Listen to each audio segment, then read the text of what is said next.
Well, yesterday, if you were paying attention, you realized that Senate Democrats pulled the nuclear option, so to speak. To talk about that and join us on the wake-up call this morning, political strategist Barry Curtis joins us on the wake-up call. Barry, thanks for being with us. We appreciate it. It's a pleasure to be here. It is a pleasure to have you.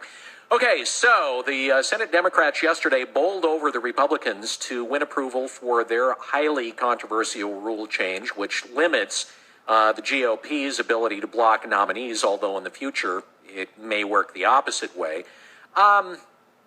This kind of came as a little bit, I think, of a shock to a lot of people, kind of out of the blue. Even though this has been discussed on and off over the course of, I guess, probably the last 2.5 to 3 years, it kind of came out of the blue yesterday.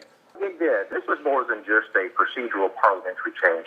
This change is 225 years of precedent, that it no longer requires 60 votes to end the filibuster or to stifle debate, but just simply a simple majority, 51 votes, as it relates to appointments of the president for the executive branch and judicial nominations. But this is huge because that means now that the minority party, the Republicans, have less opportunity to question, to debate particular nominees. We're in for a bumpy ride in the sense that it's probably going to be more contentious than less contentious. The Republicans would say that this is part of a diversion by the Democrats. They get the focus, if you will, off Obamacare and its inabilities. Others will say it's President Obama attempting to preserve his legacy, because what more powerful tool can you have than to have a person appointed for life in a political position, a judicial position, who has your own personal ideology? This could be much more about legacy than anything else. So would this apply, for instance, is this going to apply, would it be for things like, for instance, Supreme Court nominees? No, it doesn't. This simply applies to lower court nominees and executive nominees, ambassadorships and cabinet level appointments, EPA director, interior director.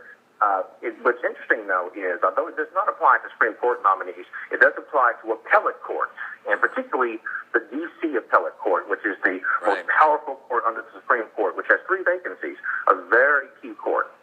Like you mentioned moments ago that a lot of folks were saying, okay, this is just to take, and even House Speaker Boehner was saying it yesterday, this was to take eyes off of what was happening with Obamacare. It would seem to me that the issue, though, with Obamacare is so pervasive right now that it's going to be really difficult to take anybody's eyes off of it for any length of time, considering how this train wreck continues to just roll over in the ditch, crash, and burn. Absolutely. You know, for politicos like you and I, we just eat this stuff up. But unfortunately, if you're the average Joe sitting around the dinner table, your cancellation notice on your family's insurance policy trumps any procedural changes in the Senate.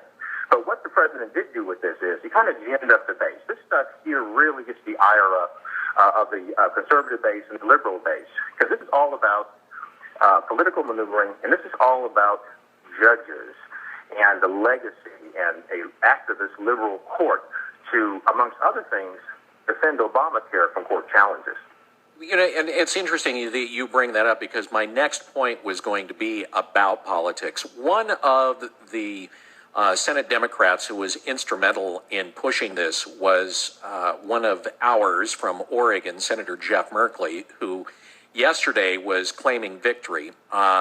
He had started off a couple of years ago trying to put together a coalition to push this through, and yesterday he was claiming pretty much sole victory, that it was he that did it. When you say that it gins up the base, how long does something like this gin up the base, particularly for a senator in a primarily blue state, going into, a re-election period coming up in just about a year from now? I mean, is this something, do you think, that he's going to be able to get any traction from, or is the average person going to go, yeah, that was nice, but? This is not a bread and butter issue. This is not an issue of war and peace. This is probably a week or 2 news cycle story, and then we're back to the horrific stories about Obamacare. I'm hard-pressed to see how we get any political traction out of this. You've got not only your own senators there, but you've got Mark Pryor of Arkansas, the Democrat who's vulnerable there, Mary Landrieu of Louisiana who's vulnerable. These people here, the last thing they want is more controversy. But this, again, was done for all political purposes there in the Senate. This was done to gin up the base and to preserve the lasting elements of liberalism through appointing judges for life. Barry Curtis on the wake-up call this morning. Barry, thanks for joining us. Why don't you go ahead and toss out your website, too, for folks that would like to check it out? Sure. You can check out me on the CurtisInitiative.com. That's www.thecurtisinitiative.com. All right. Hey, thanks for joining us on the wake-up call this morning. We appreciate it. You take care, Barry. Thank you.